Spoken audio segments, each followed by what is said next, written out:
আসসালামু আলাইকুম, আমি হানিফ ফয়সাল। আজকে আমরা আলোচনা করতে যাচ্ছি ঢাকা সিটি কলেজের টেস্ট পরীক্ষার এমসিকিউ সলভ নিয়ে।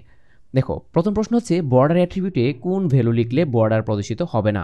আমরা যদি বর্ডার অ্যাট্রিবিউটে বর্ডার 0 দিয়ে দিই তাহলে কখনোই বর্ডার প্রদর্শিত হবে না। নতুন উইন্ডোতে ওয়েব পেজ ওপেন করতে ব্যবহৃত অ্যাট্রিবিউট কোনটি? নতুন উইন্ডোতে যদি আমরা ওয়েব পেজ ওপেন করতে চাই তাহলে তার অ্যাট্রিবিউট হচ্ছে অবশ্যই টার্গেট। ওকে, তারপর দেখো, তুলি ওয়েব পেজ ডিজাইনের জন্য HTML শিখছে। বর্তমানে সে ওয়েব পেজে হাইপার লিঙ্ক কীভাবে ব্যবহার করে তা শিখেছে। ওকে, তুলি কোন ট্যাগ ব্যবহার করে হাইপার লিঙ্ক করতে পারে? হাইপার লিঙ্কের জন্য আমাকে অবশ্যই কোন ট্যাগ ইউজ করতে হয়? অ্যাঙ্কর ট্যাগ ইউজ করতে হয়। তুলি হাইপার লিঙ্ক ব্যবহার করে ওয়েব পেজ সমৃদ্ধ করতে পারে, শ্রম সাশ্রয়ী করতে পারবে, আকর্ষণীয় করতে পারবে। আসলে সবগুলি কি তার করা সম্ভব। তার পরবর্তী কোয়েশ্চেন দেখো, সি ভাষায় সমজাতীয় ডেটা সংরক্ষণের জন্য কোনটি ব্যবহার করা হয়? সমজাতীয় ডেটা সংরক্ষণকে বলা হয় অ্যারে, অর্থাৎ সমজাতীয় চলকে অ্যারে বলা হয়। সি ভাষায় ব্যবহৃত ফর হচ্ছে কি? ফর একটি অবশ্যই keyword. Okay, for loop, for একটা কিওয়ার্ড, অর্থাৎ তুমি চাইলেই ফরকে ভেরিয়েবল হিসেবে ডিক্লেয়ার করতে পারবা না। ফরম্যাট স্পেসিফায়ার হলো %d, %lf মানে লং অর্থাৎ ডাবল, আর %c ফর ক্যারেক্টার, অর্থাৎ কি সবগুলো হচ্ছে তার ফরম্যাট স্পেসিফায়ার।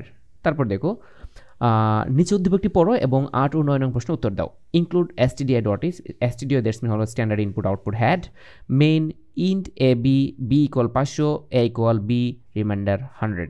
এখন দেখো, অর্থাৎ b কে 100 দিয়ে ভাগ করলে ভাগশেষ যা হবে ওইটা এর মধ্যে স্টোর হবে। b এর মান কত? 500। 500 কে 100 দিয়ে ভাগ করলে ভাগশেষ হবে 0। প্রোগ্রামটির আউটপুট কত? প্রোগ্রামটির আউটপুট হবে 0। উদ্দীপকে ব্যবহৃত প্রোগ্রামিং ভাষাটি হচ্ছে জেনারেল পারপোজ ল্যাঙ্গুয়েজ, অবশ্যই মিড লেভেল ল্যাঙ্গুয়েজ, অবশ্যই কেস সেন্সিটিভ ল্যাঙ্গুয়েজ, অর্থাৎ সবগুলি কি কারেক্ট অ্যান্সার, অর্থাৎ সি প্রোগ্রাম সবগুলি কারেক্ট।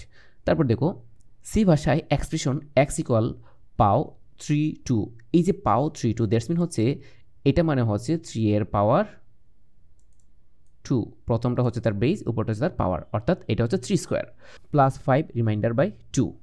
তারপর দেখো, 5কে রিমাইন্ডার বাই 2 দ্যাটস মিন হচ্ছে 5কে তুমি 2 দিয়ে ভাগ করলে ভাগশেষ হচ্ছে কত?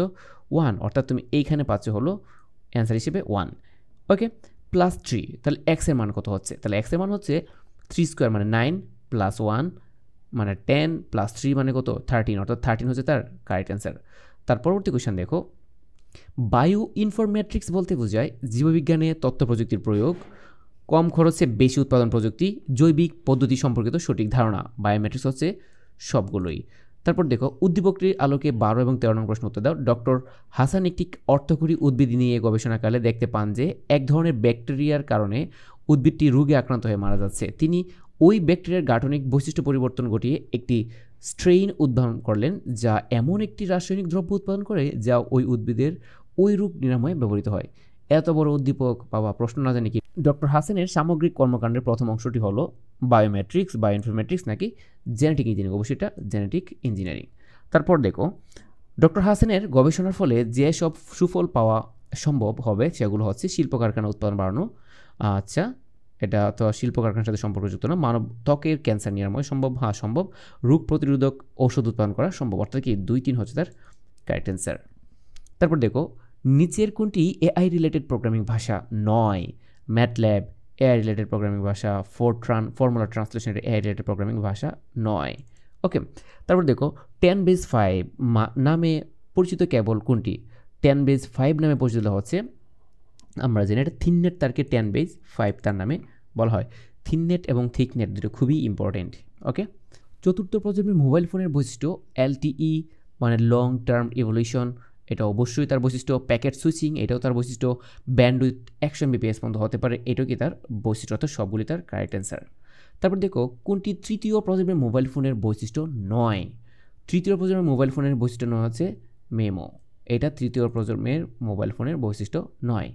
তারপর দেখো, অ্যামাজনের ইলাস্টিক কম্পিউটিং ক্লাউড EC2 হচ্ছে এটি কী ধরনের সেবা? EC2 হচ্ছে একটি অবকাঠামোগত সেবা। ওকে, অর্থাৎ ইনফ্রাস্ট্রাকচার, এগুলো ইনফ্রাস্ট্রাকচারের সেবা। ওকে, তারপর দেখো 1011101112 x8, অর্থাৎ এটাকে অক্টালে কনভার্ট করা তুমি কী পাবা? অর্থাৎ 3টা করে তুমি প্যাকেট করো, এই 3টা সমান হচ্ছে 7। তার মানে এটা হতে পারবে না, এটাও হতে পারতেছে না। তাহলে 7 লাস্টে যারা আছে তার আগে কী হবে? 7 আগে কী হচ্ছে? 3টা করে প্যাকেট হলে 6, তাহলে দেখো 6 7 6 7, অর্থাৎ এটাই হচ্ছে কি কারেক্ট অ্যান্সার।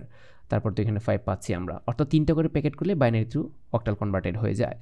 ইবিসিডি আইসি কোডটি তৈরি করে কে? ইবিসিডি হচ্ছে আইবিএম কোম্পানি এবং তার সমকক্ষ কম্পিউটার এগুলো ব্যবহার করে ইবিসিডি আইসি। ইউনিকোড কত বিটের কোড? ইউনিকোড হচ্ছে 16 বিটের, অর্থাৎ 65,536টি তার মৌলিক প্রতীক রয়েছে। নিচের চিত্রটি লক্ষ্য করে এবং 22 এবং 23 নং প্রশ্নের উত্তর দাও। দেখো এটা একটা লজিক সার্কিট, এখানে দেখো এটা কোন গেট? এটা একটা ন্যান্ড গেট, তাহলে এখানে আমরা পাচ্ছি কি? এখানে আমরা পাচ্ছি হলো this is anode.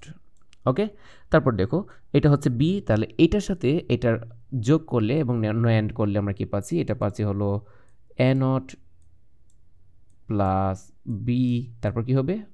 Whole nought plus B whole nought. আর এখানে কি পাচ্ছি? দেখো এটা একটা ন্যান্ড গেট, এটা যদি ন্যান্ড গেট হয় আর এই দিকে আসতেছে কে? বি, তার মানে এখানে এস ইকুয়াল টু পাচ্ছি হলো এটার সাথে গুণাকারে থাকবে হচ্ছে আমার কে? এর সাথে গুণাকারে থাকবে হচ্ছে আমার বি এবং তারপর কি একটা হোল নট হবে। ওকে, আর নিচে ওয়াই, ওয়াই ইকুয়াল টু কি পাবো? ওয়াই ইকুয়াল টু পাচ্ছি হলো এই সেম, এখানে পাচ্ছি হলো আমরা এ নট প্লাস